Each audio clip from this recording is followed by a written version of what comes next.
We got Dwarf against Isengard on Marrying stream, and it seems that it's going to be Mustafa who's playing. No, Mayshadow is going to play as Isengard, and he's going to go for Karabines right after bet, while Mustafa decided to go for a build order that forces you to creep the Warclar. Basically. Hey Peter, welcome my dude. How are you doing? It's been a long time. Nice to see you in the chat. Peter and everybody else, guys, I need to repeat myself again. I'm sorry, it's annoying, but I know. 2 minutes late we have in the stream, just in case you are wondering what's going on. So we have Isengard as against Dwarves, like Yoda said. This is the first game on the map Mirroring stream, and the matchup is Mustafa against Yoda. Not Yoda, sorry. Mustafa versus Mayshadowfax, that's what I'm trying to say. I don't even need to touch my keyboard to play. One mineshaft into our early Hall of Warriors coming up for Mustafa. And now he's building the mineshaft number 3. We see furnace, Urukai. Oh, we got Uruk Pit, but this Uruk Pit is outside of range from the fortress. Unfortunately, for Mayshadow. Yeah. So yeah, we have seen this matchup today between between Sauron and his opponent Inumara, and in which Sauron was playing dwarves and he was able to win. The first rush was pretty effective, and Isengard this time was scouting with the Kribane though. He's able to see the matchup. He knows what's going on. Well, Isengard need to scout. There is no way that people are going to use War Chant just because. They need to know what they are facing, because it's a little bit different. It's not like in Rise of the Witch King. In Rise of the Witch King, people rather would rush with dwarves. And just because the creeps doesn't give you that much resources and that much treasures, and in BFME 2 is a little bit different. Yeah, and also we see, I mean, I believe in BFME 2, from what I've seen in the past days and weeks, I can tell you my personal opinion. I think the debuff is a bit stronger than the buff itself, you know? Which Lord of the Ring movies do you like? It's hard to decide. I like the trilogy. I mean, I like the Hobbit films too, but I would definitely go with the trilogy over the Hobbit films. And if I have to choose one of the 3 Hobbit movies, I would choose the Return of the King. The Lord of the Ring films, I mean. I just like the appearance in the Minas Tirith, you know, with the Rohirrim, when they come in the speech at the Black Gate. I mean, Return of the King was like a Hall of Fame of a film, you know? Just like the entire trilogy, really. Every one of them, Fellowship of the Ring, the 2 Towers, and of course the last one was amazing. So it's really very hard for me to make a choice. But if I have to, I would go with the Return of the King. The last one. Well, Mustafa was trying to save his tunnel near the Warclar that he was creeping, and he got the charger tag on level 2, which means that he invests 200 resources. Unfortunately, he clicked on the unit from the battalion that was completely outside of position, and he moved across and wasn't able in time to save his mineshaft. He wasted a little bit of resources. By the way, wait. Also Falcon, everything that I just said doesn't only work on Georgie and also on you. Oh, he was able to steal 2 parts of the money. Yeah, guys, please be nice to each other. It's really like, if you wanna fight, then go fight in DMs, in Discord messages or private messages in game range. I don't mind that. But keep the Twitch chat clean. We don't need hate. We don't need anything about nations, about religions. This is all forbidden. I don't like to have discussions about anyone's nation. I'm Turkish guy living in Germany making English stream. Dude, you can't be more global than me. So please. That makes no sense, right? Yeah, I mean, dude, look, they are coming to my chat. You know what I'm saying? A Turkish guy who's living in Germany streaming on English and trying to be like talking about nations. Come on now. Think global, you know? Yeah, this is weird world that we are living. I live in Poland, work in Denmark. So this is completely weird world, and that's good. That's good. Yeah. So we can all connect by the power of internet. Leto Saki, thanks for the follow, appreciate that. GameGur, recently came across your commentary and it's awesome, learning so much about the game strategy here, man. Thank you so much for your kind words. It's nice to see you in the chat. I'm happy that you enjoyed the videos, and also really happy to see you joining the live stream. And also GameGuru, as well as Leto and everybody who was just recently joining in the last couple of minutes. We are having right now a quarterfinal stream in the BFME2 New Era tournament, which is a cash prize tournament, and for that reason we have a 2-minute delay in the stream, so I'm not able to interact with you and I'm not able to see your messages as you are typing them. So sorry if I'm able to answer you 2 minutes later. Well, we can see that Dwarf is able to push his opponent, and if he's only going to be able to keep up with the pressure, which it seems he will. Yeah, look at the placement of the mineshaft, so you see that? Yeah. Like, yes, mineshaft in the front of the base, in the behind of the base, good luck dealing with that. The snowballing effect is real. And I think this is just because the Lurs was too fast on the map instead of units. And there is no way to counter all those units at the same time. Even if he's going to use Carnage and deal some damage towards Guardians, one battalion of Guardians, that is not going to be in use. The other battalion is just going to destroy the Uruk pit that will be forced to be recreated. Yeah, it seems that Mayshadowfax likes all the heroes. He likes to go for heroes before units, and maybe it works for Rise of the Witch King from time to time, but here it's not really efficient, that useful, efficient also. Because you need to have units to deal damage, and with even those two heroes like Sharku that's able to deal splash damage a little bit, and Lures that get Carnage and later the leadership, you still need units to be able to not only prevail but deal damage to your opponent, and at the moment he's not able to do it. Yeah, true. I mean, now it's, I think, like I said, you know, it's a snowballing effect. It's like a loop now in which Isengard is. It's hard for him to recover from the situation. He will be trying to rebuild the Uruk pit, of course, to be able to get some units on the field. But in the meantime, he will get attacked all the time. But capturing the inn actually helps quite a lot. That's going to give him the chance to at least get some additional units from the inn. Those are the Corsairs of Umbar. But they are also very, very expensive units. They cost 400 each. So it's not going to be the best thing ever, you know what I'm saying? If you want to fight, meet in real life and punch each other. No, you don't do that as well. Just don't fight. I think that's a better solution, guys. There is no need of fighting. We are all here because we are sharing the same passion about BFME games. We enjoy Lord of the Rings films. We enjoy the Middle-earth atmosphere. And there is no need and no reason of being toxic or talking about anyone's nation and stuff like that. I mean, the person was talking about Turkish guy. I'm also a Turkish guy myself. I'm not offended because he doesn't, of course, he has no clue what he's talking about. Like, there are over 100 million Turkish people living in the world, and you can't technically know every single one of them. So what I hate the most is when you talk about a full nation just because you know like 1, 2, 3 Turkish people. That doesn't mean that you know every single one of them. I hate this kind of statements, or all Turks are this, all Turks are that. Just doesn't. This is not fun. Like, if this is supposed to be funny, trust me on that one. It's just not fun. It's just gonna trigger other people. And that's gonna lead you to an endless discussion, which is gonna end ugly always.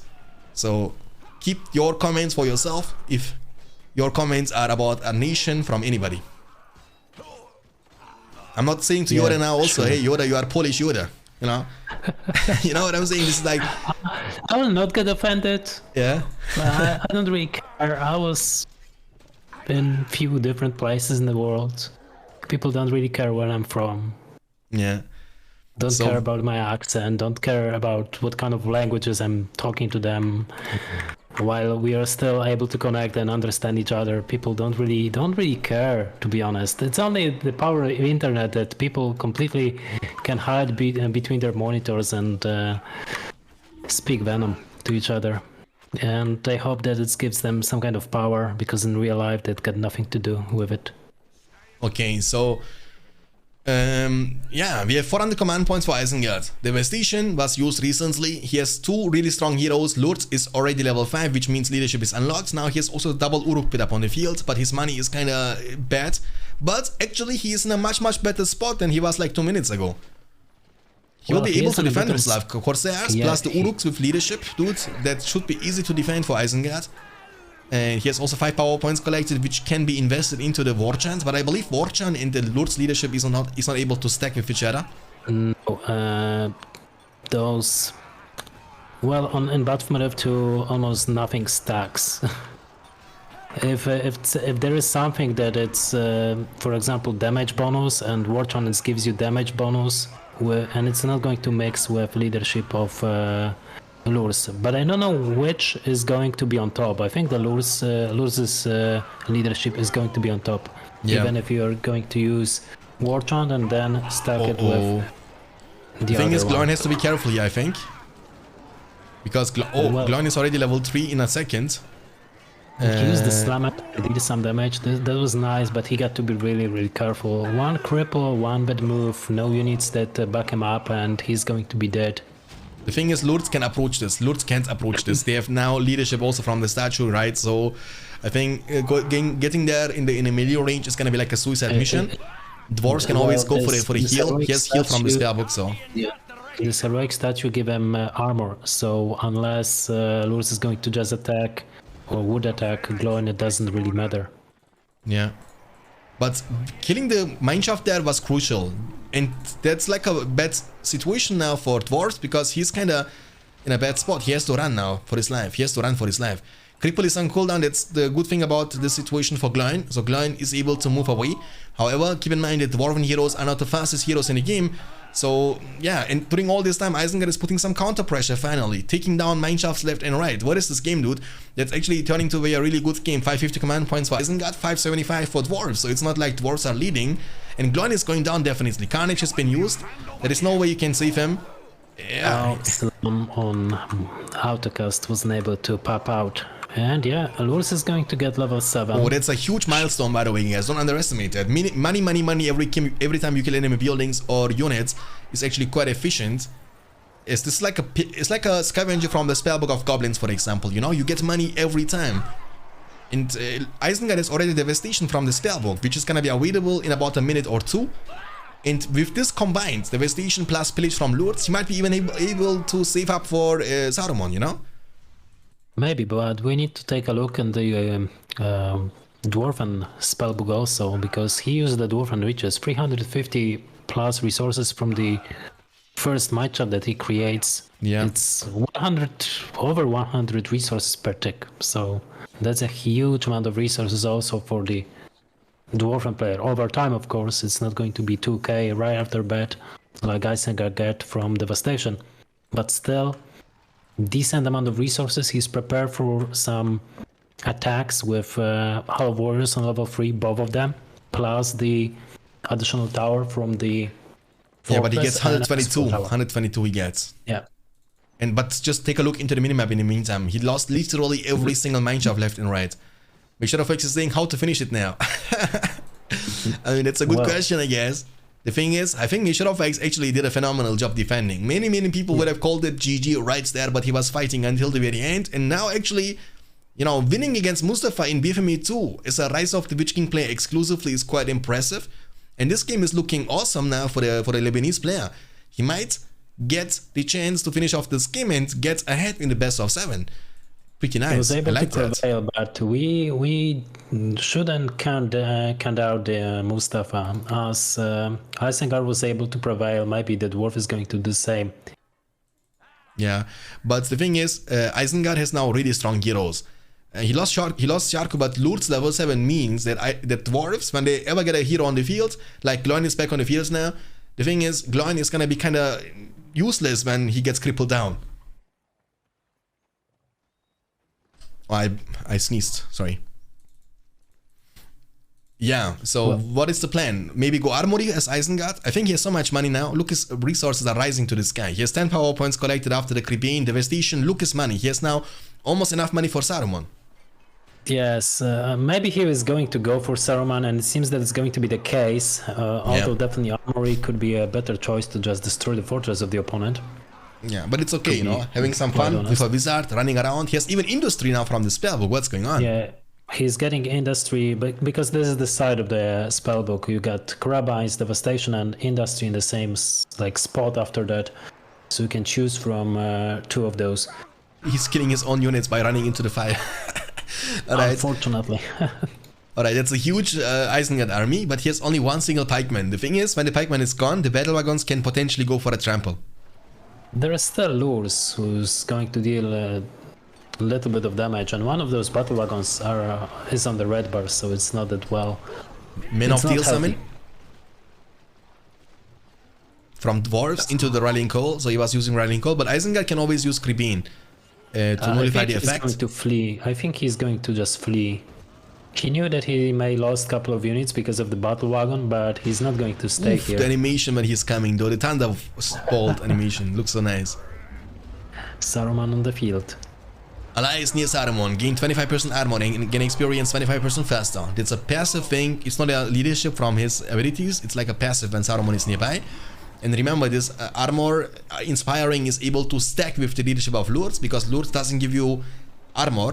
So you get damage from Lords and armor from Saruman, which is gonna make your army even stronger and stronger and stronger.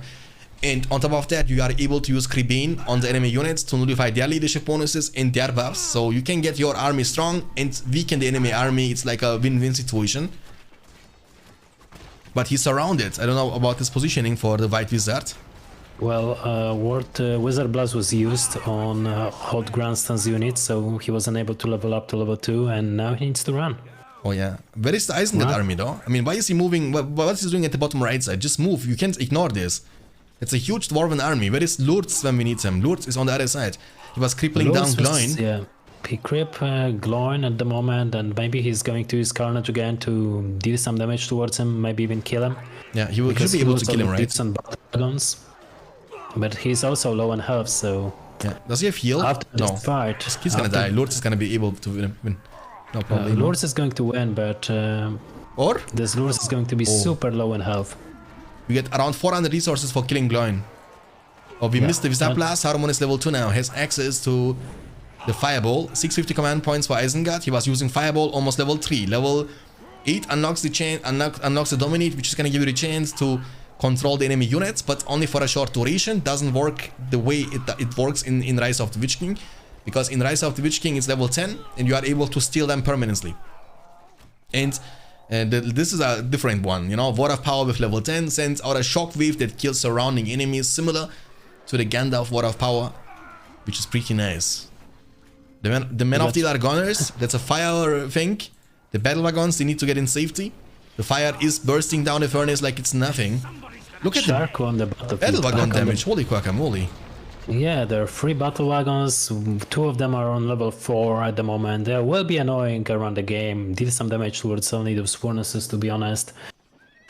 Trample some units also, forcing Isengard to go for tons and tons of pikes, which Isengard is actually doing. Yeah. But also Isengard is supply stack because he lost quite a bit of furnaces in this, because of those battle wagons.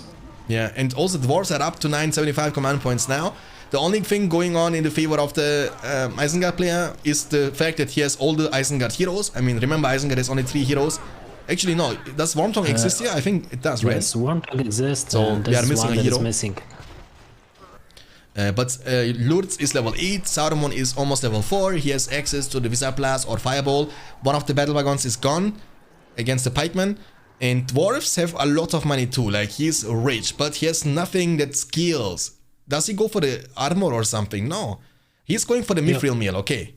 Mithril Meal and Forge Blades are incoming for the upgrade on these Guardians. But this is gonna be enough to win those fights, because you are forced now to fight against a double buffed Isengard army, while your army is gonna be debuffed from the Kribin, and you are forced to fight against a Wizard with Fireball and Visa Blast.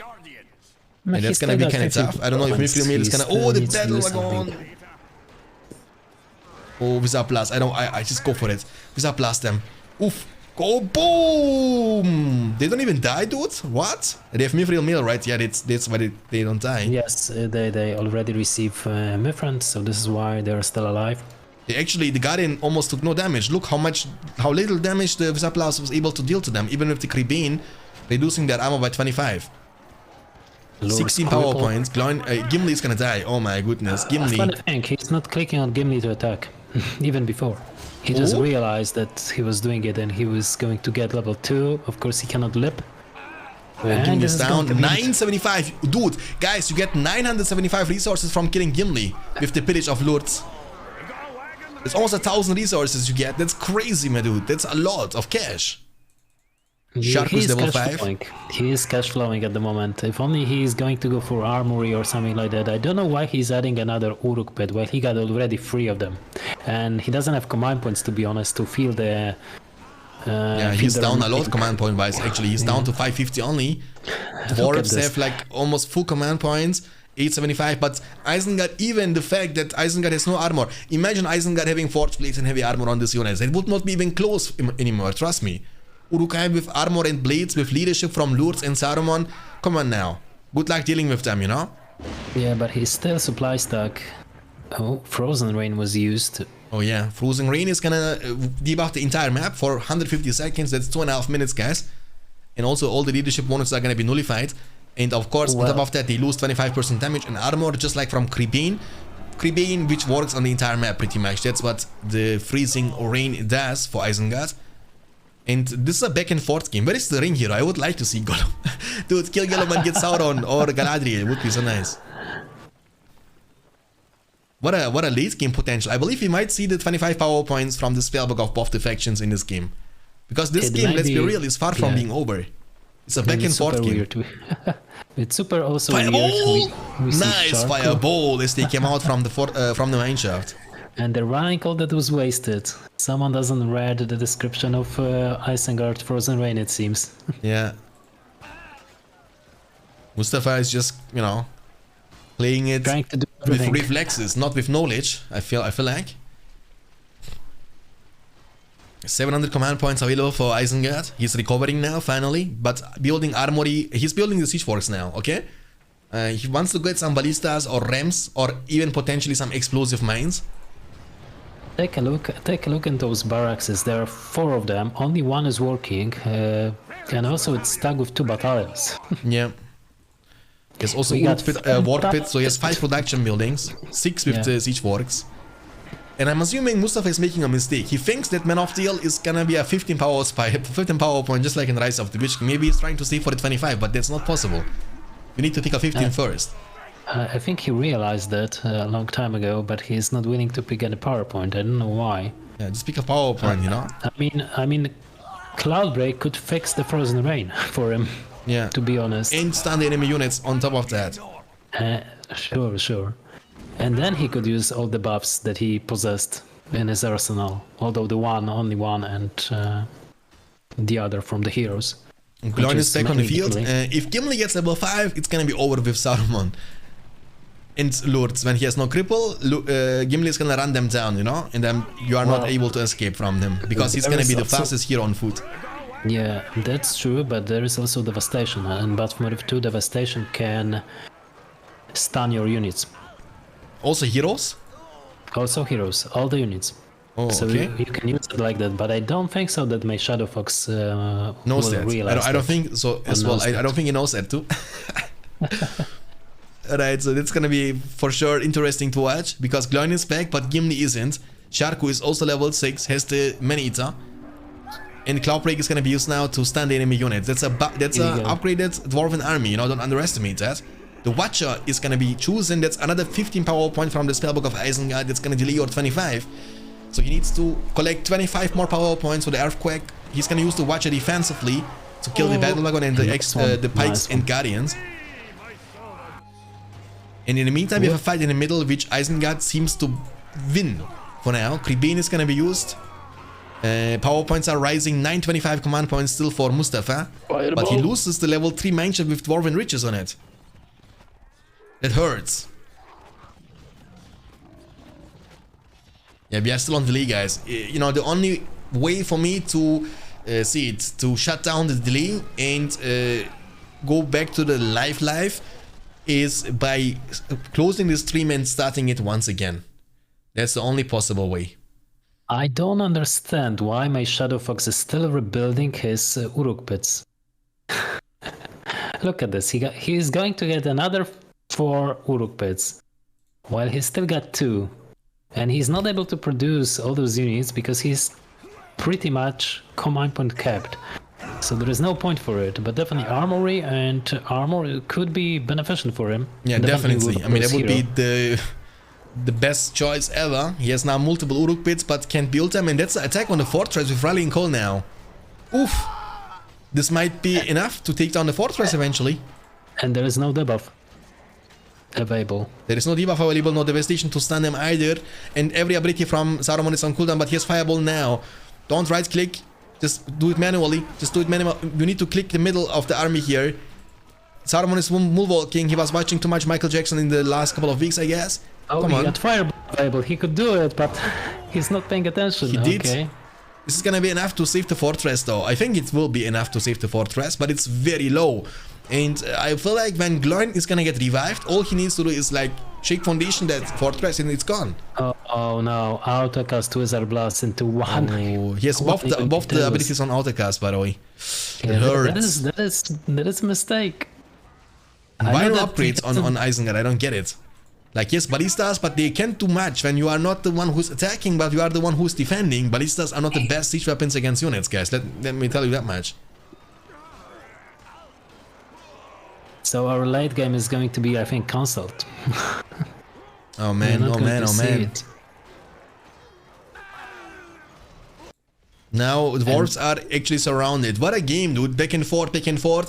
And if this is not enough, guys, dwarves have 23 power points collected, so he's 2 away from getting the 25. 2 away only. Isengard is kinda broke. Devastation was used once again to recover a bit. The ballistas are getting hunted down, and the mithril meal on this dwarven army is actually coming in very clutch. Saruman is hitting level 5, but the next one is gonna be unlocked with level 8. Speechcraft is gonna give experience. Yeah, and look at this, another fireball into one pike. Yeah, because he's right clicking on them, you know? It's just freaking autocast. This way he shouldn't do it. Yeah, especially on fireball, there is no need. Yeah. Like, no need of being that lazy by double clicking, right clicking on every single ability from the 2 heroes you have, you know? He was trying to go with ballistas into the base of his opponent at the moment, but he doesn't have upgrades while his opponent possesses them. If he only got upgrades, he will be okay. I mean, maybe he doesn't have resources at the moment, but come on, he got devastation and industry. Whoa, what is that? Earthquake!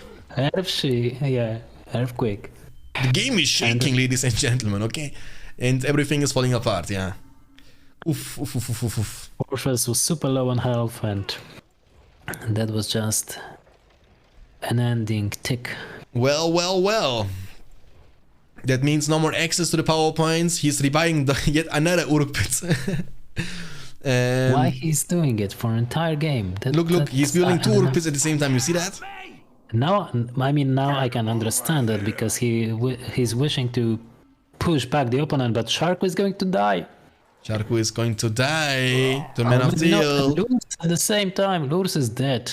Lurs is dead. Sharku is basically dead, almost dead.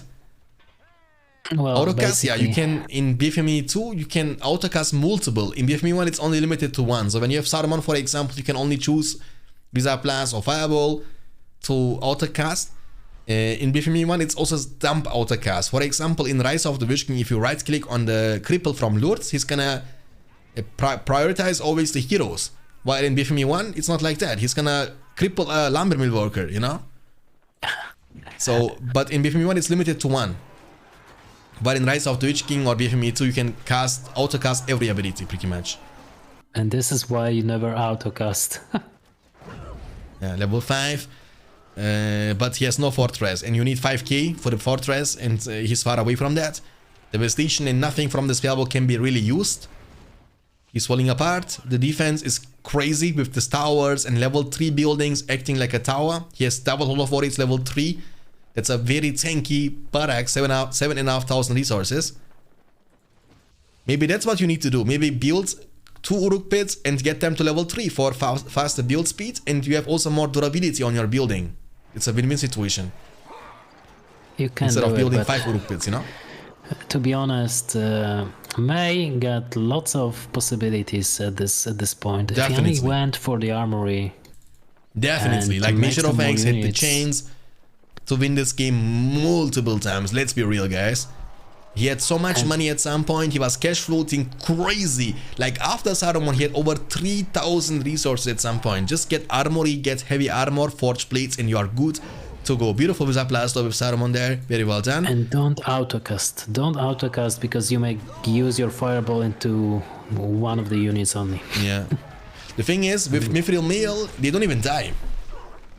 They don't even die. Well, yeah, that is true. Okay, he's going to speechcraft his opponent's units. Really?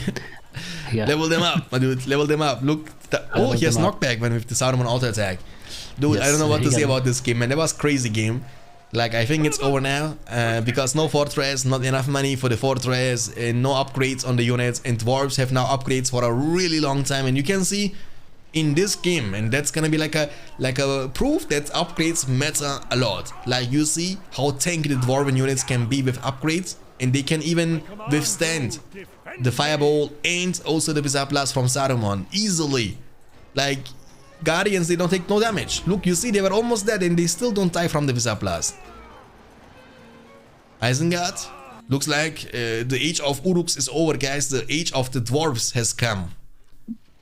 Earthquake was used, Cloudbreak is gonna be available. He has also Barrage. And he will be using the Barrage now. Where? On the builder? Just to kill the builder, right? Oh, he didn't even... the build is not gonna even die. The build is tanky, dude. The Hobbits are gonna finish him off. From the Shire, there we go, the Hobbits. And GG, although I don't know what I'm doing whole game. Alright, I mean, come on now, Mayshadowfax. It's not your first time playing BFME games. You just, I mean, just do the same like you do in Rise of the Witch King by upgrades, my dude. By upgrades. So he might even not even use the human wood for scouting. And exactly what I'm saying. You see that? Building the farm. That's like a foresight from the Elven player. What is he doing? Is he doing the same thing with the builder for offensive barracks? He's moving forward for offensive barrack. Yeah, they are both doing the same. And they are both doing the same. Oh, but this one is under the range from the goblin layer. only the archers, but it's going to be painful anyway. Oh, but he's gonna cancel. That's gonna cost him so much time, my dude. Oof, that hurts. I don't know what is this farm forward from Mayshadowfax, by the way. I got no idea. I thought that it may be a barrack. Oh, me too. What? It's a farm? It's no a way. farm. I thought also this is barracks. What's going on now? What is he? What is he doing? And he's just now finding out, okay, there is a goblin there. And I think he saw. I think he saw too. I didn't pay attention, but I think he saw. He saw the barrack. But what is the plan from Mayshadowfax? Now he has 3 farms, but building the arch. Oh, that's a mistake. Archer range. Like, the thing is, archer range is good when you... I mean, that's gonna put you in a turtle situation, and elves, they will be having the time of their life, you know? Oh my god, forward barrack, really? Oh, delayed forward barrack offensively. So he wanna build archer range for defense and barracks for offense. Dude, I like this kinda, you know? That's like a really sneaky attack. Elves have no clue. They have no clue. Where is my stables? It could work so well. Yeah, stable would be nice to see for the Gondanites, for harassment. Lorien warriors first. Wait, he delayed this barrack. He creates the stables. He's listening to me. Yeah, you can't. Yeah, that's 2 minute delay. He had a channel for 2 minutes delay, you know? Yeah. Oh, he doesn't even take down the farm in the front. Are you kidding me? Oh, yeah, never mind. He sees now. He was passing right through the farm, you know? Demolishing the farm to get 50% of the money back. The stable is up almost for the Gondanites. But again, the good thing about the Alban faction is that you have like one building which gives you the chance for warriors, for archers, for pikes, everything that you need. He already casted the Manus Wood.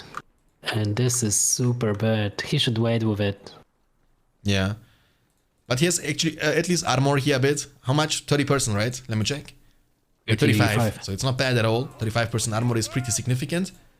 But the Gondanites, they need to eventually come back. He doesn't even get a Gondanite. The build speed is actually quite fast. For Gondor. Yeah, but the stables takes like to build.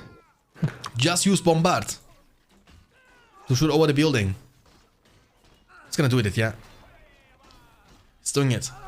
Oh, he's moving the other battalion. Oh, the archers, Lorien archers are hitting like a truck.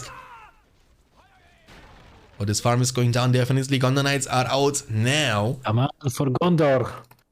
For Gondor, there is a barrack. Oh, there are pikes already on the battlefield. He is preparing for he's some preparing sneaky for attacks, but he doesn't know where it's coming from. Or maybe he's stream sniping. Maybe 2 minute delay is not enough, guys. Maybe we need to put like 20 minute delay or something. I don't know. Come on, he's coming back with archers and pikes at the right time. Oh, don't! Run, you fool! Fly, you fool! As Gandalf would like to say. Okay, it could trigger my shadow, and he's going to. He's running it down now with the archers. Two of them No, are pleb. don't do this. Look at this pleb archers, guys. No. Look at those pleb archers. He may do it. He may do it. He may be able to They are achieve it. twins. Yeah, that. And now only trample those units. Trample them down, hunt them down. No pikemen, no problem. And Trample, from the trample, back. trample. It's going to be more damage. The second gun knight is coming also now, pretty nice. But he needs to also nice do some micro. economical damage now to the buildings, man. That's very important as well. The thing is, the Elven player has nothing to defend himself, like absolutely nothing. He needs to destroy this barrack and it's going to be GG, or just give him into the better spot in the game. He's allowing this barrack to come up live and chasing with 2 battalions of knights against 1 battalion of archers. Yeah. And still this battalion of archers is still alive. Yeah, just place your units in front of the barracks, kill the pikemen when they're coming up with your archers, and you are good to go. Oh, he's going to trample them? No. The barracks is going down. The damage is crazy from this gun knights against buildings, actually, man. Holy shit. Holy guacamole, man. That's a lot of damage. If he only done it before... Now go and destroy Malone trees. That's all you gotta do. Arvin is on the field as the first hero. But he has to rebuy the fortress, of course. The barracks, rather. Sorry, not the fortress, of course. He was also able to save the Lorien warriors. They are healing up over time around the fortress. And they're also level 2. But you can still deal a lot of damage to the Malone trees. Malone trees are one of the squishiest resource buildings. You can destroy them in no time. Just don't feed Arvin too much. She's also one-shotting those Condor Knights. Holy guacamole. Archers, they are creeping the Goblin layer slowly but surely. He might need also barracks at some point for some tower guards to defend himself. The stable is gonna get demolished from the Man of the West player. That means he has to keep those 2 Gondor Knights alive no matter what, because he has no way of getting more Gondor Knights on the field after they are gunners and they are being chased down. And when you're being chased down like that, just split them. You don't need to run like hand in hand, you know, with 2 battalions at the same time. There's no need. The creep secured, money secured also by the Man of the West player. What would you go for as a hero? Maybe Theoden or Eomer for a sportive hero, you know, for the Gondor Knights? If you are able to do it, but to be honest, in this point of the game, you're facing only infantry units plus R1. You're not going to be able to catch up with R1, whatever you're going to do. I mean, you don't need to catch, but when you have Eomer nearby with the Gondor Knights and Arvin comes to you for defense, then you can turn and fight. Well, if only Eomer receive like level 3, then you can do it. Yeah, I mean... Before then, this R1 will just escape and deal damage towards the farms and don't care about the knights that are still really hurt and need to go back to the base to heal themselves. Also, Arvin is on the hands, my dude. Like, Arvin is on the hands. She's looking for some Gondor Knights. Don't run into the pikemen! Archers turning around, kill the pikemen, that's all you gotta do. Does he have heal or something from the spellbook? The answer is no. He needs pikes now. Because the Arvin has no counter. Arvin can just keep chasing. She's level 2. She has also armor leadership, by the way, with level 3. We got And Boromir, Boromir. and this Boromir need to reach level 3 somehow. And get Horn of Gondor to just But stun he can all knock those back or units. not? Can he knock back heroes? He can knock back heroes, tier 1 heroes. Arvin, knock back! Here we go! Oh my goodness, almost Oh. level 3 immediately and Arvin is Almost going level down. What a mistake. Boromir, how dare you to slap the wife of Aragorn? Dude, come on now. It's your king.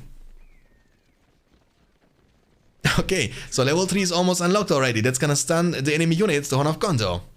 Yeah, and this is why Elf is escaping the field. He realized, crap, I shouldn't lose this Hey, album like Marcy, this. welcome. Yeah, now he's gonna get level 3 there, right? All you gotta do is like kill one more unit. There we go, level 3 unlocked. Units, and now just use the Horn of Gondor. Maybe not now because the Elven archers are out of position, but they will be just trampled by Gondor knights and both those battalions. Oh, that I believe, looks will nice receive for the Man level of the 2. West play. I don't want to jinx it though, because also last game was looking good for Man of the West, or for Mayshadowfax, and he ended up throwing his lead into the garbage. So We got Arvin is Legolas. down, but we have Legolas on the field. Here we go. God strike. Oak Strike from level 1, almost level 2. Boromir is running it down, but Legolas hitting like a truck. Look, Legolas damage, dude. Can he knock Boromir back also doesn't care. Legolas though? No. Legolas is like tier 2 hero. Additionally, he can knock down only tier 1 heroes. He has no heal, so he's gonna die. Legolas. Oh my god, he should definitely use this Horn of Gondor and escape. Oh, Now he Legolas, should the Hero Slayer. Heal. Human Wood. I don't know what's going on. Fiesta is happening. Legolas is in a good spot, man. Legolas doesn't take too much damage from these archers. They are pleb archers. You need ranges or Faramir maybe. Faramir can show his quality. Also, Arwen is coming. Arwen is no Attilas in BFME2. Keep that in mind. And also Well, Arwen is... she used to have Fatalas, but not on this patch. Yeah, that's gonna be bad, you know? Like, he's gonna feed now Legolas even more and more and more. Legolas is gonna eventually hit level... I mean, he has now already access to the train archers, which can level up those Lorien archers around him. No problemo. The only good thing for Man of the West is that he was able to get map control in the meantime, you know? A little bit, no, not really that much. He was just creeping what Goblin Lairs, which gives him 200 resources each, while Elfen player was able to creep Warclar on his side of the map. So it's almost equal. Also, Elf got lots of heroes at the moment, as you can see, so he was just pretending to lose this fight. And now he's just getting tons of heroes to just keep them leveling up and win the game. Another hot strike into the Tower Guards, Yeah. Looks good, the young prince of the Mirkwood Elves. Look at him, guys. Look at him. Level 4 unlocked. We have also Arwen, level almost 4. She has already leadership unlocked. Theoden King stands alone. In this case, yes, it's true. He stands indeed alone. There is no support. I'm assuming he's also reviving his Aragorn. Theoden against Arwen. Meet them with Elven Blade. Okay. Theoden can't match this many. Oh, the pikes are gonna one-shot him, right? Yeah. The pikes are decent. Heal, here. don't run, go back. Oh, already used. Oh, go back. Boromir, Horn of Gondor. There was a beautiful trample into the Lorien warriors, but they didn't die. From the back. Horn of Gondor, Horn of Gondor. Use it. Use it. That's the only purpose of this hero, by the way. The only reason why this hero is kinda acceptable and strong is because of Horn of Gondor, let's be real. Well, there is nothing else that you can use him for. For that's maybe what for I'm trying to say, Captain you of know? Gondor and his leadership, but people are not using Captain of Gondor or train archers from the Legolas for some reason. Actually, it would be nice when you think about that, because the thing is, if he gets Captain of Gondor Yoda, and he can level up those rangers later on to level 2 for the long shot, then you use Horn of Gondor and you have long shot, boom, you know, the Wombo combo potential can be quite nice. Yeah, that is decent. Tom Bombadil summon is available for elves for the next big fight, so... Oof, that's gonna be tough for Man of the West. I don't know, man, this game is also back and forth again. I don't know, like Mayshadowfax was leading and now all of a sudden he made a mistake with Boromir running into the Legolas pretty much. Losing him and also lots of units for no reason. Leveling up the Elven heroes was a big mistake. Oh, far side, lots of archers, pikes, Haldir and Legolas in the same mix to just level up. If he's going to level up Haldir to level 4, it's going to be like a running call. Consistent running call on units. Yeah, and you can't approach this army, let's be real. Like, how? And even if you do, you don't even deal damage to them anymore. Actually, I take it back. He dealt a great amount of damage. Leadership unlocked from Theoden. Level 3. Good, when he gets level 7, that would be a game-changing moment, definitely, for Man of the West. He's gonna get at least level 4 here, right? He's gonna die. He's gonna die. Oh, why Legolas didn't kill him? Legolas died. Haldir is still on the battlefield. Legolas died? Yeah, he just get into the Legolas, trample a couple of units, get into Legolas, kill the Legolas, level up Theoden to level 3. Oh, that's pretty nice. I missed that. Boromir is also level almost 5. That's gonna unlock his leadership. And also, by the way, Theoden's leadership is able to stack.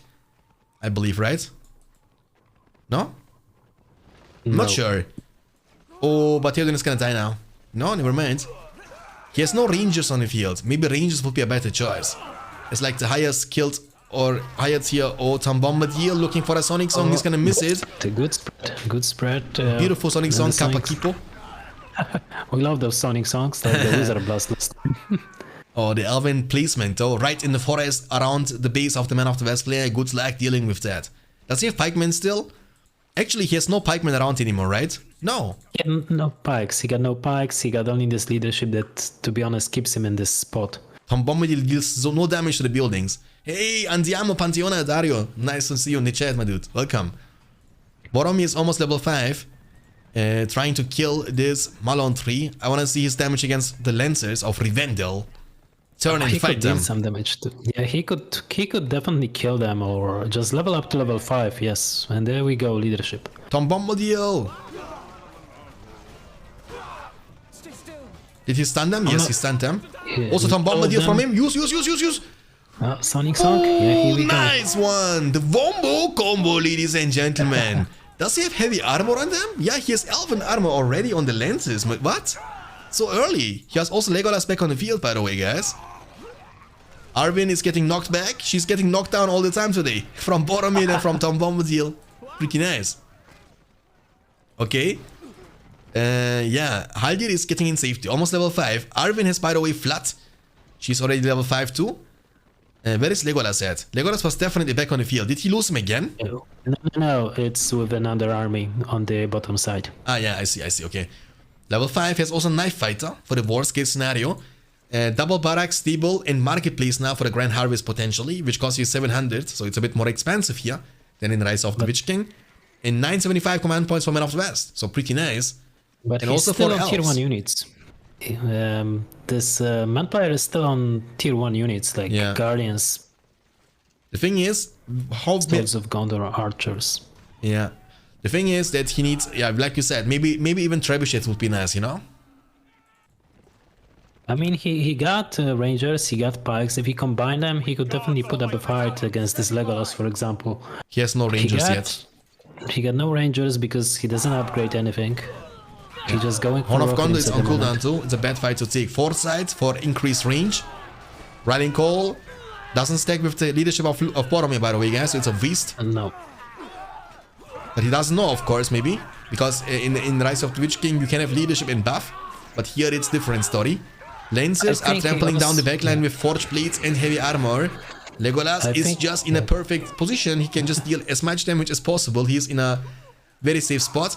Horn of Gondor is available. Use it. We haven't seen also the Manzoot for a while. I think he forgot about this. Maybe Manwood he's is able thinking to that- stack, by the way, with Riding Call and with Boromir leadership, so would be nice. Legolas is fast enough to disengage, no problemo. But for me, it feels like Man of the West has no money. Like, he has 25 power points collected. Now, that's Mustafa. 25 power Mustafa, points yeah. for Mustafa after Tom Bombadil. 25. What is he saving for? I mean, he can go for the 15 or for another 10, I guess. He can also go for the Alvinwood, I believe, right? 15. He may go for Elfenwood and, if I'm not mistaken, for Cloudbreak, because the ants are on the far end of the spellbook. And Heal is on the middle. Yeah. So Boromir, level 7 is gonna unlock the Captain of Gondor. It's still 2 levels away. And like Yoda said, we are still, you know, Man of the West faction with tier 1 units, unfortunately. So it's not like he's making the transition yet into anything stronger. But Rohirrim are gonna be there soon. Legolas is getting into the melee range to use the Hawk Strike. The Malone tree is getting definitely taken down. And we have also towers now for Man of the West. But upgraded units, just like in the previous game, Mustafa is doing the same. Like, he's getting upgrades, and you can see and tell how important these upgrades are. Even Lorien warriors with the leadership from Theoden, and against Rohirrim, they don't die that fast. While Rohirrim are getting literally one-shotted and blown up against pikemen with forged blades. Maybe build your own blacksmith and get your upgrades as well. That's a lot of lancers now going for a counter-attack. Is he gonna commit on the fortress? I think he's going for the fortress. There is no rebuild available, guys, for Man of the West, so keep that in mind. That's a burst now. Flood is available. 4 lancers with forged blades surrounding the fortress. Eagle summon to finish this off. The commitment, the full commitment on the fortress, is this going to be enough? And the answer is yes, it is going to be enough, and the fortress is getting blown up. Even without the flood of Arwen, holy guacamole, they can be that fast, you know? Flood is not dealing that much damage. Yeah, I like know, in I Rise saw of the that, Witch yeah. It King. was also kind of poor against trebuchets or catapults. I think in the first couple of games I was so surprised to see the flood damage, you know, was kind of... Because in Rise of the Witch King, flood is OP, you know what I'm saying? Yeah, I saw. I saw what happened when Arwen used Flood and Rise of the Witch King. Yeah. Oh, that's gonna be it, guys. 2-0 for Mustafa. 2 Fiesta games we have seen. This one was actually a bit faster, the full commitment and the burst damage against the fortress with heavy armor forged blades. And yeah, maybe, you know, facing 2 times against upgrades is gonna maybe motivate and encourage Mayshadowfax to also go for upgrades himself in the upcoming game. Would be nice. We'll see. Also, siege hammers are different though, because you can't purchase them from the Hall of Warriors. Unlike you can, for example, in Rise of the Witch King. But siege hammers, let's be real, was something we have not seen in the last weeks and months, so shouldn't be a big change. PowerPoints are looking very similar. Barrage, revealed, heal, rallying call, everything is pretty much identical too. Summon fortress, earthquake, so no shenanigans in terms of PowerPoints either. We have the blue dwarven player Mayshadowfax against the red Mordor player Mustafa in the game number 3, guys. This time on this bureau here, it's a Morse 2, looks like that. In troll layer on the side lanes, left and right. You have also like a Colosseum, like a gladiator arena. Trolls are fighting and punching each other eventually when they want to. Yeah, so we will have 2 orc pits and 2 slaughterhouses into 2 orc pits coming up from Mordor. So it's not gonna be a Nazgul rush this time. Which was something we have seen many times, you know. We have seen many times Nazgul rush. 4 slaughterhouses into the Nazgul rush, but not this time. Hey Meta Goblin, welcome. Definitely depends which race you're facing. He of course create those orc pits before scouting his opponent, but if for example it could be an elven player that may obviously is not playing at the moment, he could easily cancel those Uruk pits, get resources back and go for an Nazgul. But in this case, you wish rather to go for smaller units, outspam your opponent, deal as much damage as possible to the mineshaft, close your opponent in his own base and destroy him. Yeah, and this is the case. But it seems that there is going to be Forgeworks, and there is a change. Yeah, he doesn't know that you need to get it to level 2 for the battle organs. I hope that he understand and remember this. Probably doesn't. Change. I'm actually very sure that he doesn't know that. Had no wish to think of your long slung. I want you to dream about it tonight, my friend. So we have also, of course, no black orcs in the orc pit. That's not possible in this one as well. So we have orcs for these, and Mayshadowfax will have to notice that he has to first of all invest 300 for the upgrade to level 2 to be able to recruit the battle wagons. But on the bright side, it's gonna get your Forgeworks a bit tankier, and also you will have the chance to get 10% faster units on the field. So it's not the end of the world, and also not the biggest investment. 300 is not like crazy amount of investment, and also gives you the chance to even get siege hammers later on if you need to. Delay is 2 minutes, guys. We initially had to restart the stream because of Sauron. Sauron wanted to have a delay in the stream, that's why we have a 2 minutes delay. And I didn't want to start the stream once again, restart the stream once again, which is needed if you want to make the stream without delay. Of course, starting in the next live streams, we're gonna have no delay once again. It's a horrible experience. I would like to have like a live interaction with you. In 2 minutes doesn't sound crazy, but it's actually crazy. 2 minutes is a long time, especially in a live stream. Lower it to 30 seconds. It could be okay. Yeah. Mineshaft here was found from the Orc Warriors, and Mustafa is gonna be able to eventually take it down. There is no protection for now. Orcs for these, and also the Bloodthirsty is different. Remember in Rise of the Witch King, Bloodthirsty is a passive thing, which gives you 25% increased damage. While the Bloodthirsty in BFME2 works the same way like it does in BFME1. It's gonna give you the chance to eat the allied orcs to gain experience. So it's just like in BFME1, while the Bloodthirsty in Rise of the Witch King is, you know, really different. I never saw people using Bloodthirsty over here. In BFME 1, yes, but also very rare, you know, especially because it works with the massive combat experience bonus you have. Like you can have Drama Troll I, which means you have 300% combat experience, and you eat the friendly orcs. You can level up to level 10 in no time, you know. Maybe then, yeah, maybe then. But this is only because of the stacking system, and pretty much Mordor, as I remember in BFME 1, is really cared by those bonuses and leaderships. Yeah, we have Nazgul now on the field, by the way. And pressure. Devil Oryx spamming the entire map with orcs for days. And for that reason, he was losing mineshafts left and right. Of course, battle wagons was kind of a bit delayed.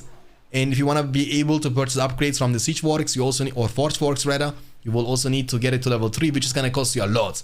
Like 30% faster build speed, And also adds defensive X tower. Forge Works gain 20% armor against pikemen and cav. Once it's level 3, but it's a huge investment of 1100, you know, that's a lot of cash.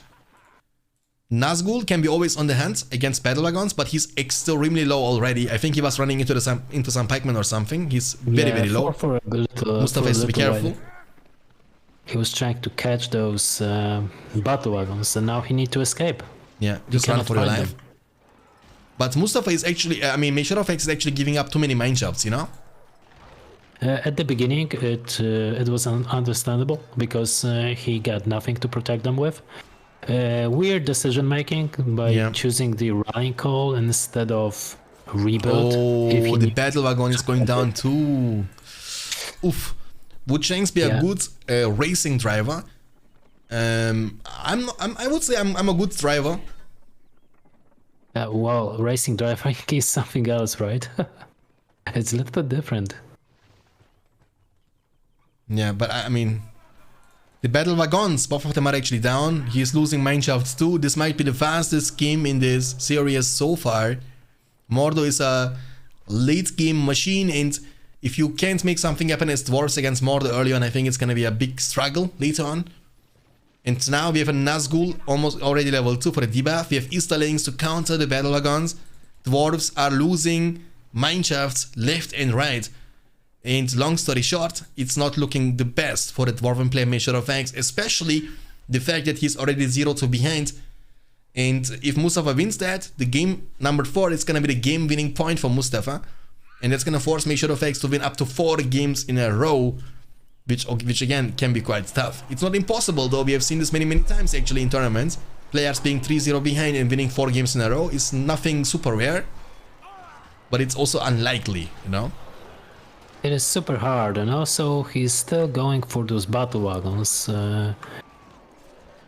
His opponent is already prepared for it. He saw that his opponent got Haradim Palace and that Haradims are coming. So the battle wagons at the moment, I think it's just a waste of resources. Yeah. I know that his opponent still got some orcs and still is going for the orc spam in order to just out-spam his opponent, but he invests so much resources at this stage of the game to just... Oh, the Nazgul! Oh, the Nazgul. Nice bait from Mayshadowfax, by the way. Almost. Very well done. He was getting into the mineshaft and out with the pikeman at the same time. Nazgul, of course, mounted hero, very vulnerable against pikeman. He was getting blown up. Literally blown up. That's gonna buy you at least some time. But it's, again, you know, Nazgul is nothing crazy, nothing spicy, nothing expensive. So you can always revive him. It's not gonna be the end of the world if you lose him. It's not ideal or optimal, but still, you know, not the end of the world. He definitely needs to use this window of opportunity to deal a significant amount of damage to get back into the game. And look at this Easterlings. They are trying to avoid fighting the Guardians and just trying to go to the battle wagons. Make something happen. Don't chase now. I think chasing is the worst case what you can do. Worst thing what you can do with dwarves, because you can't catch them. You can chase them forever, but if they will outrun you all the time. You are a dwarf, you can't chase you. Yeah, just you know, move on. Try to deal some economical damage. Use your combat strength, combat power. The fact that you are stronger. Oh, the battle wagon is running it down. Oof, man, that hurts. Just hold ground stance and press S, you know, don't move. You have banner on this battle wagon, that's good. That's gonna give you armor, leadership, if I'm not mistaken, right? Yeah. It's damage and experience. Yeah, it's pretty good. And you can also use hold ground stance. Look at the Guardians, they can tank this forever. The other one is gonna get a well for the sustain. But again, they will only heal if they are not under attack. So they can't heal in combat, that's not possible. The Nazgul, there are no pikemen, so Nazgul can stay. And also Nazgul is nullifying leadership bonuses they get from the battle wagons. And this range Trample level 3 unlocked. 900, oh my goodness, what? 900 command points already for Mordor. He was creeping the trolley at the bottom left side too. Has now the inn for the Haradrim Lancers. Yeah, you can actually... I didn't know that you have... I mean, Haradrim Lancers we already know from Rise of the Witch King, but I didn't know that you have also the chance to recruit them as Mordor when you capture the inn. That's pretty nice. Yeah, you can do it. You can do it, definitely. And also, when you get Mumakil on level 2, if you came out of Mumakil pit from level 3, it's going to be on level 2, and if I'm not mistaken, it's going to have already Heradiums on top. Oh, nice. Didn't know that as well. I mean, in BFME 1, it's not like that. They come out level 2, but you also need to put the units on top of them manually. On top. But then they're dealing decent amount of damage. You don't even need to trample. You just put Eye of Sauron and Tenderland on top of them, and they're... I mean, let's be real, the Moma kills are of course very, very strong. They can even one-shot heroes with trampling them, but the thing is, they are extremely expensive in both cases, you know, command points and money. They cost more than heroes most of the time. And they're also extremely slow, that's the problem with them. Nazgul is here.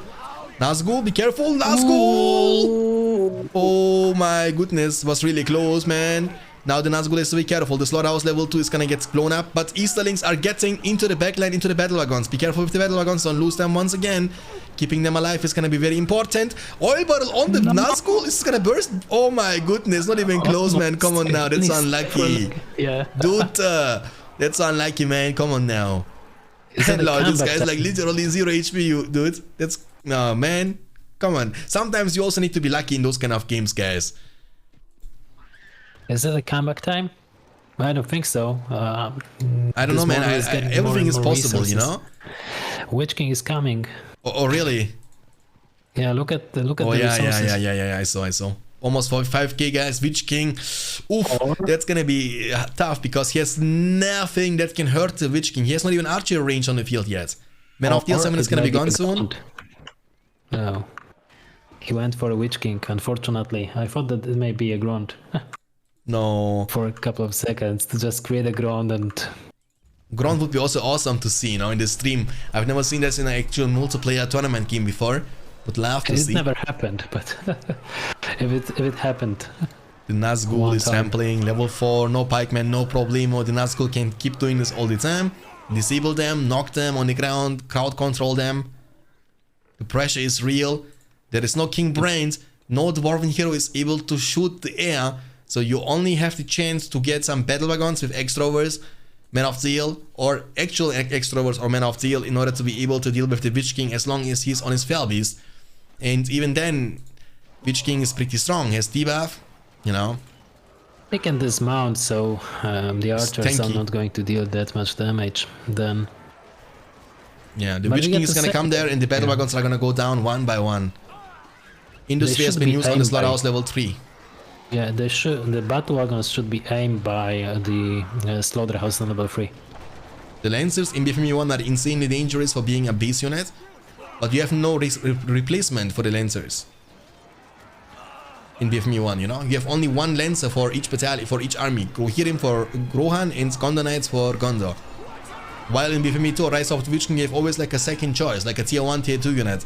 Because for example, upgrading the building to level 2 gives you the chance to get some... Oh, there comes the Witch King animation, boys. Witch King. Oh my goodness. Good luck dealing now with the big boy. He's also extremely tanky, that's the problem, you know. He has 6,700 health, guys. And he's just gonna kill this battle wagons in no time.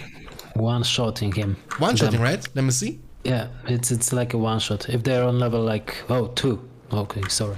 2 shots are needed still to kill him? 2 shots. Oh no. That's a lot of money he's losing left and right, you know? And I think the slaughterhouse on level 3 could be saved, and I think it's going to be saved anyway. Would you rather be like a... Look, the question, would you rather be a Haradrim Lancer or a Penguin Rider? I mean, I've never seen a Penguin who is big enough to get... to carry me, you know? Penguin Rider, because it's unique. I mean, you are Yoda, you are small too, you know, you can get on the Penguin. Yeah, I can be on Penguin to be a rider. I actually read a book about, and Yoda was on Penguin, right? Oh, really? Yeah. It was in one of the novels. That was before the movies. Now it's a different, now it's a different story for dwarves, because at this point Mordor can just get all the heroes, you know, all the Nazgûls, Witch King, Felbeast. He has now also Mouth of Sauron on the field. Yeah, Yes, he's another just hero.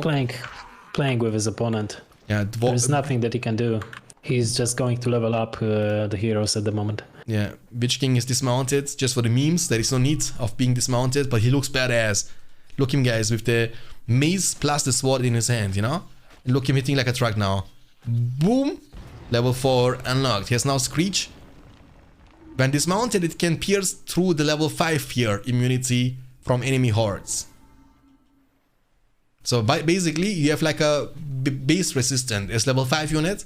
Also in Rise of the Witch King, you are immune to fear. But Witch King's Screech is gonna pierce through that. Even when they are level 5, they're gonna be still scared. Oh, good luck dealing with this dude, guys. He has also Barrage now from the spellbook of Mordor. 700 command points on Mordor, 950 for dwarves, but he has no archer range and nothing that can match this Witch King in strength, you know? Maybe Gimli could kill him with level 5, but again, he can always get mounted on his Felbeast and Gimli can't attack him anymore. Oh, he got axe throw, but Yeah, I mean, it's not like it's not gonna one-shot him, right? So. He needs to have level 5 anyway. Yeah. Okay, look, the money from dwarves though. He has also a lot of money.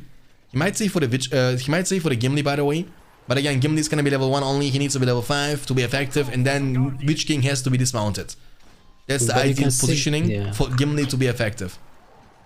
But if you're going to take a look, he's losing all those units. He's leveling up just Witch King like it's nobody's business. He's losing those Mineshafts on level 3, left and right. I meant the Haradrim Lance Throwers. You mean the Haradrims, like the normal Haradrims from the Haradrim Palace, those spear throwers. Yeah, the thing is, they are not very strong against upgraded units. But the way the Mordor faction works in BFME 1 is like pure leadership. So when you have them solo against upgraded units, oh, the Witch King has been taken down. Yeah, funny thing, Witch King been just taken down. He got a Screech and he doesn't use it to escape from Man of Dale with Ranko. Barrage. This is, I mean, you are against dwarves. They have, of course, rebuild. So taking down the fortress is not going to be easy. And of course, Gimli up here. And what I'm trying to say is like Mordor in BFME 1 is like a leadership monster, you know? You have like Drama Troll, Witch King, Darkness, everything is able to scale and stack with each other. And then any unit, even Lumbermen Workers could be strong with this much damage leadership, you know? Oh, Gimli! Slayed the Mouth of Sauron! Level almost 4. Leap attack, level 4 unlocked. Dude, when this guy gets level 5, I'm telling you. Don't underestimate Gimli, guys. Like, the Slayer, I mean, I've seen this. I mean, I don't know how effective he's gonna be, but I can tell you that he can kill even ring heroes, guys. He is going to be really effective, and well, he will get even more chance to knock back heroes. It's going to be 90%. Pretty much, he's going to knock back almost every hero. Yeah. Tier 1 hero, which in this example is going to be only Nazgûls. Yeah, but still, it's not about the knockback in my opinion, it's about the damage, the bursts, yes, against those heroes.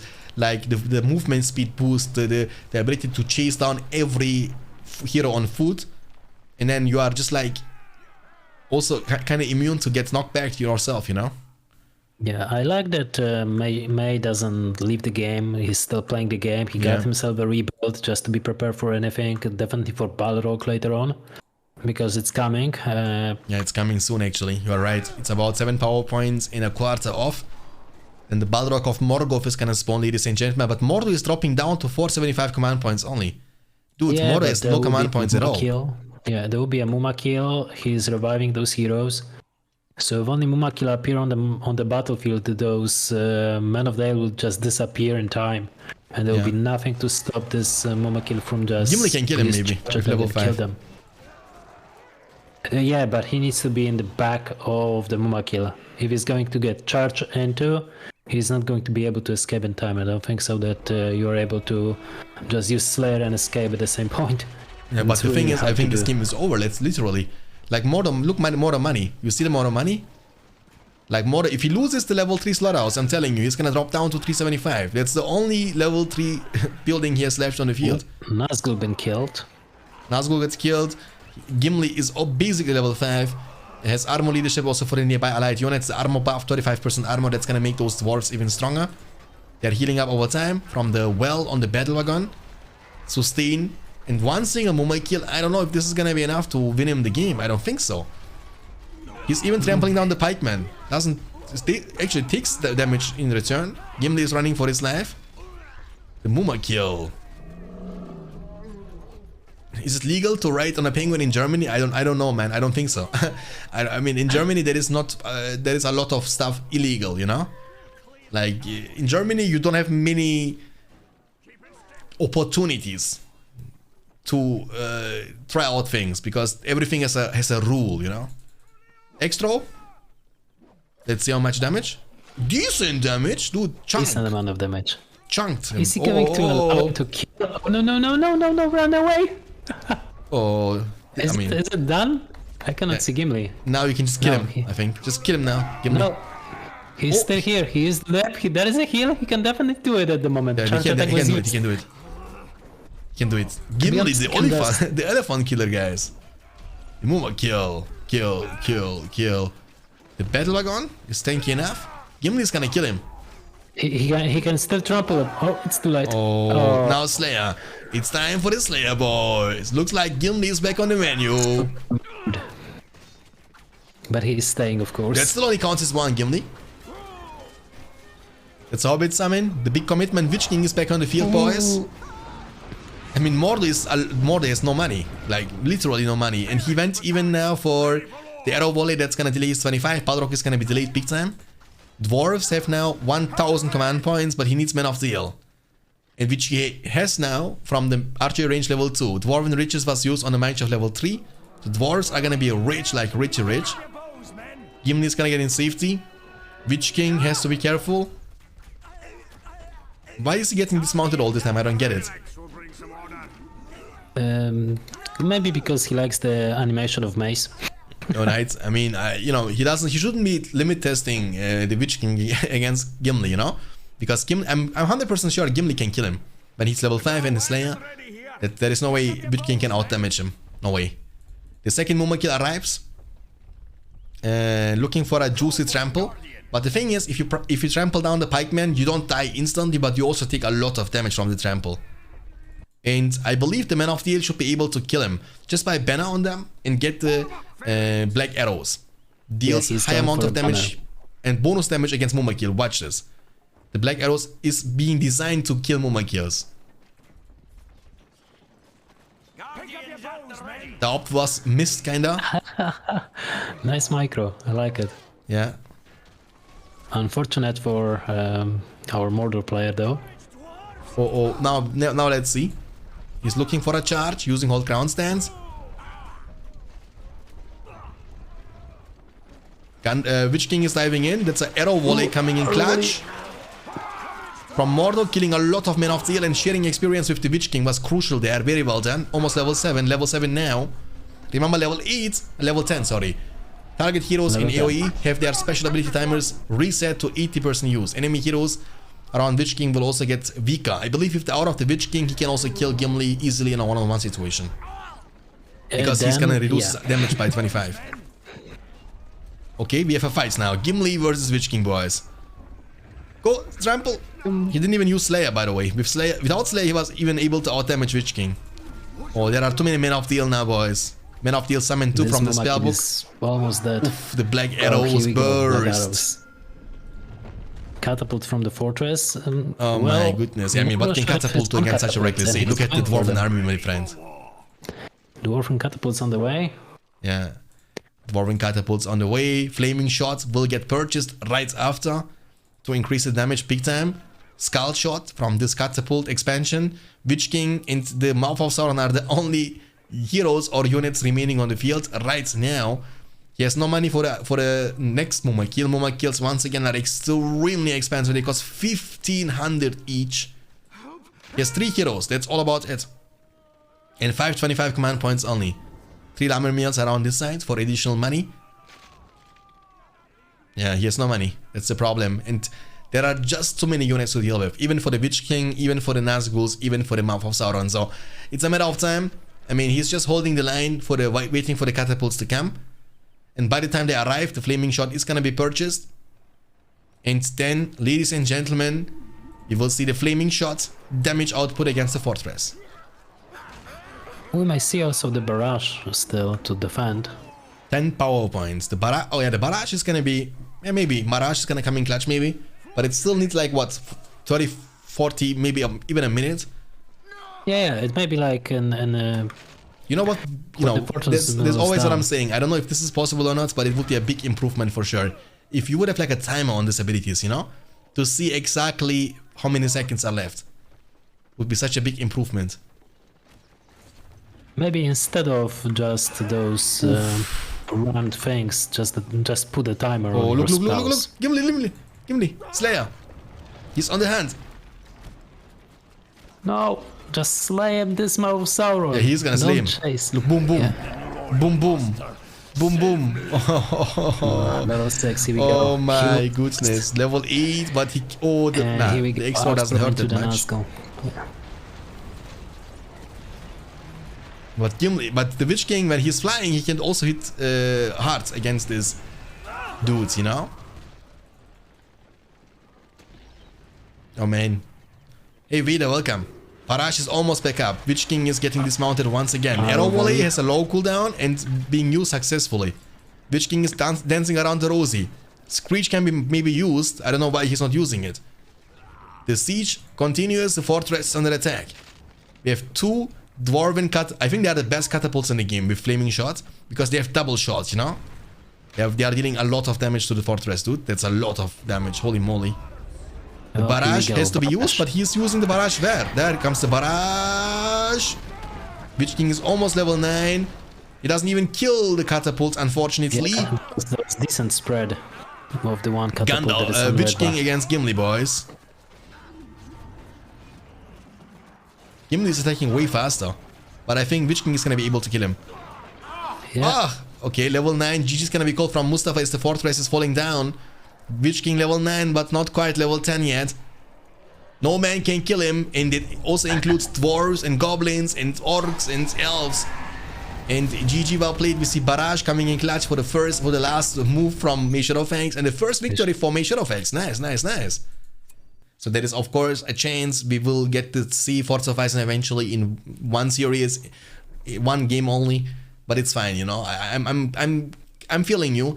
I'm also kind of being bored of seeing the same map over and over and over again exclusively.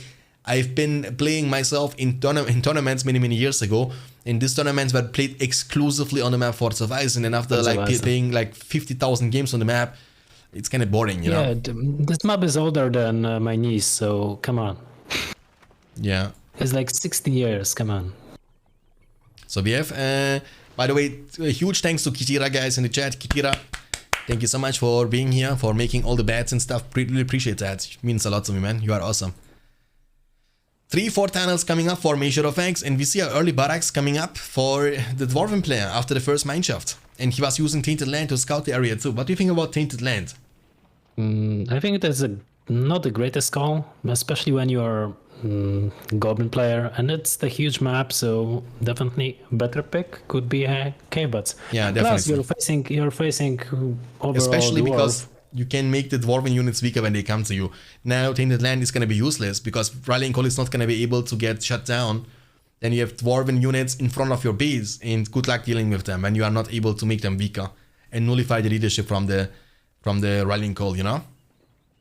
And it also looks like the dwarf is going to be one who's going to attack first, so and that might be really big difference in power points. He doesn't know what that of course May is a dwarven player. She can get the dwarves, so maybe this is why he chose this stand land. But overall, go for Cave Butts. It is a safe pick. You can just scout the entire map, entire area, and you can move it wherever you need it. Yeah, we have a question in the chat from the Hartel. If all animals had the same size, which one would win? In my opinion, ants would win. You know, the ants, the small thing, because they are the strongest for the size. So if you imagine them being as big as all the other animals, they would be crazy strong. Well, they may be strong, but how about the animals with venom in it?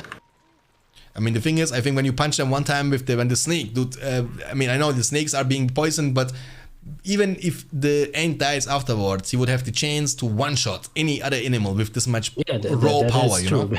That is true. That Ants would win with raw strength. But overall, they may die because Yeah, of they will this. potentially die afterwards, but I mean, they will be the winner, at least for a minute. Yeah, just for a minute. By the way, we got Gollum on the map. Okay.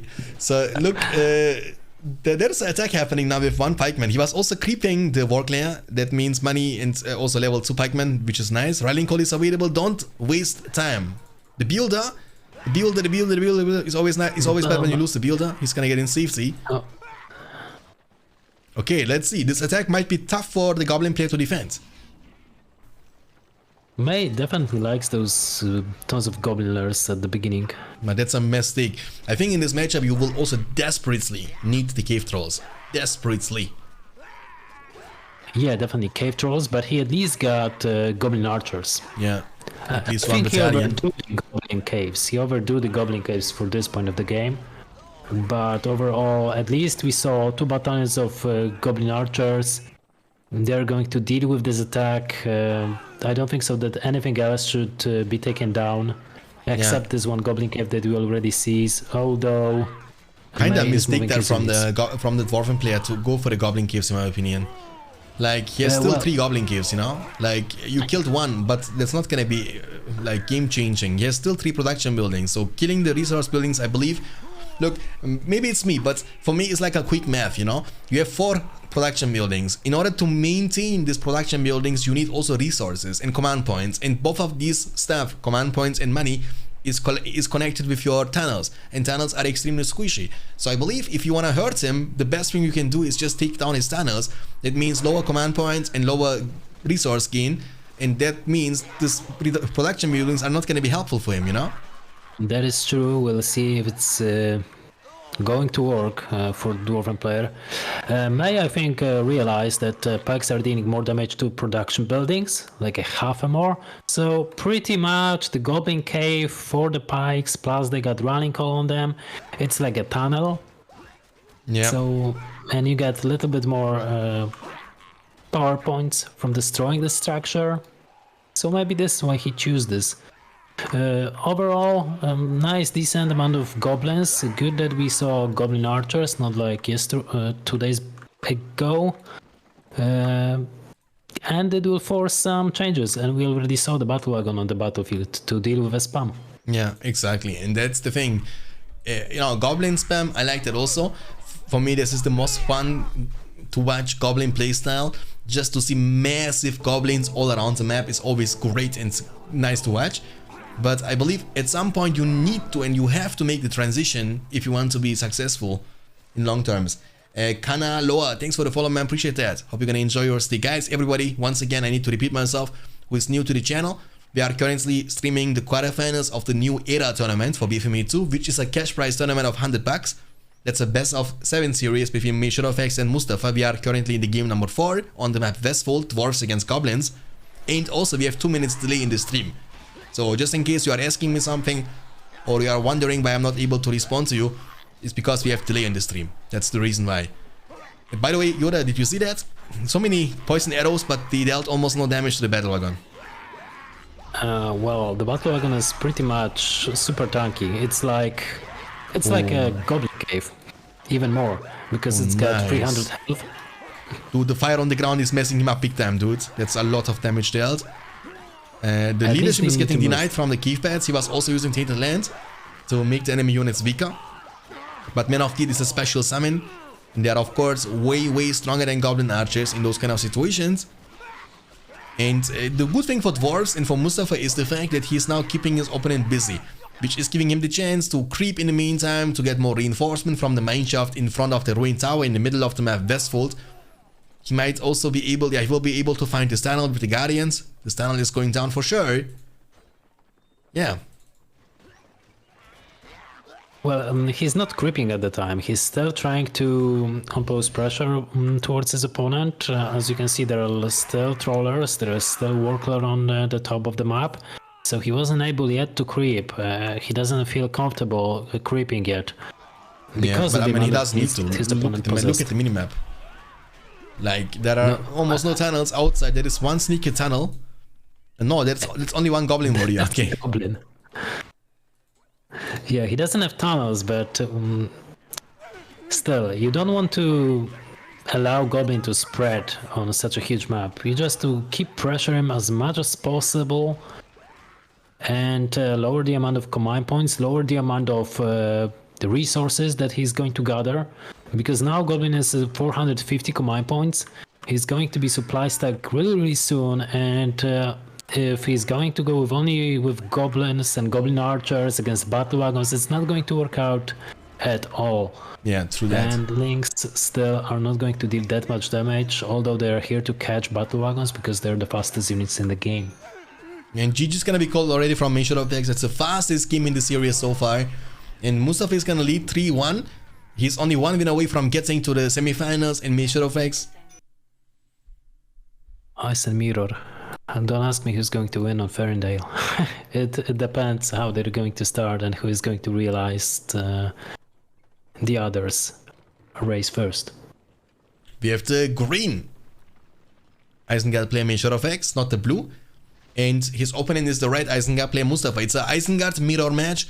And that's the first mirror of today actually. We have seen many random mirrors, but the first time we get a mirror match actually is this one, which might be the last game of the evening if Mustafa is gonna be the winner.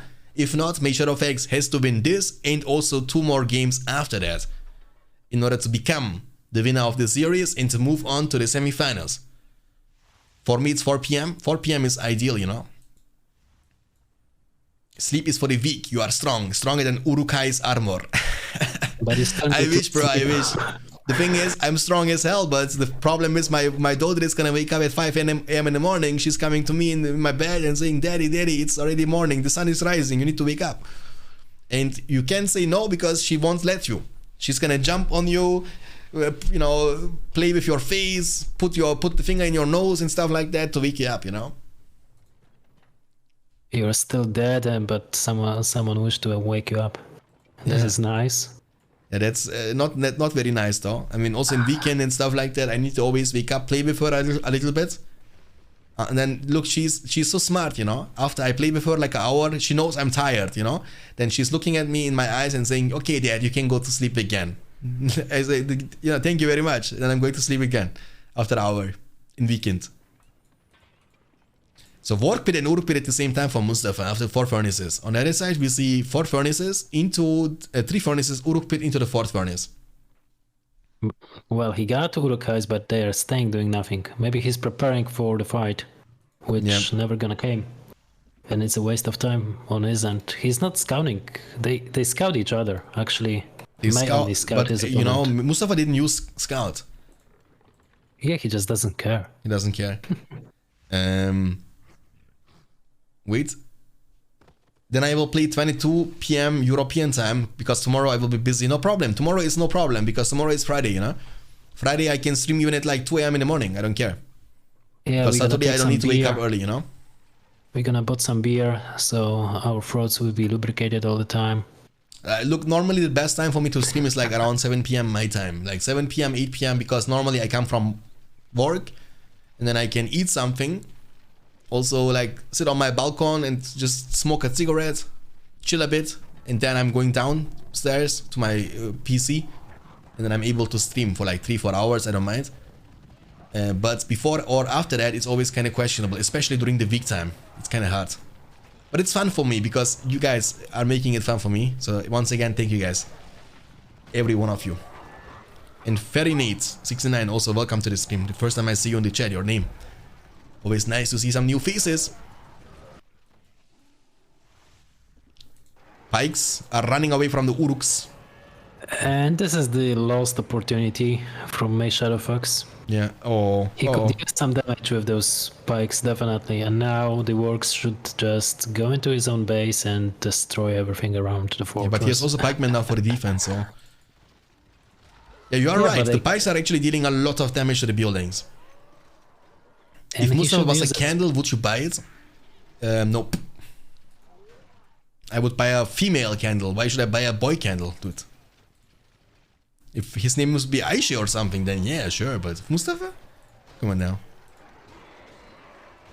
Oh, he will still be able to destroy one of the furnaces. That's pretty nice. The counterattack is happening now with the Warg Riders, like you said. You need to be careful though against pikemen. Just run into the different direction and you are fine. You are good to go. Nice, nice, nice. Well done here from Mustafa. One more rider is gonna be recruited very soon. Nope, that's not being the case. He has only one single rider, but he's moved. Never mind, he has the second one at the bottom side. Didn't see? Uruks from the front, Wargs from the top, and from the bottom side. There's like a sandwich situation for Mayshadowfax. He's sandwich, boys. But he is trying to take down at least one of those furnaces. Oh. And unfortunately, he will not be able to manage to do it. Dude, look, do you guys see the black bar of this furnace, please? I mean, It's dead, but it's still alive. I would say that's calculated. I would say it's luck. You know, it's always nice when you are the one who has the furnace under your control, but it's always so triggering when you are the one who is trying to destroy it, you know? But he will be able to destroy the furnace at the bottom left side. And the thing is that Mayshadowfax has lots of pikemen, and the pikemen are so expensive, guys. They cost 450 each, so keep that in mind. In compared to the Urukai, they cost only 250, or 300 rather, sorry. They cost 50% more than Urukai, the pikemen, so losing them hurts you, big time. Like losing 2 pikemen is like losing 3 Urukai, long story short, you know? And you cannot fight the Urukais themselves, so that's really hard for you to lose such a battalion and still not gain anything after this.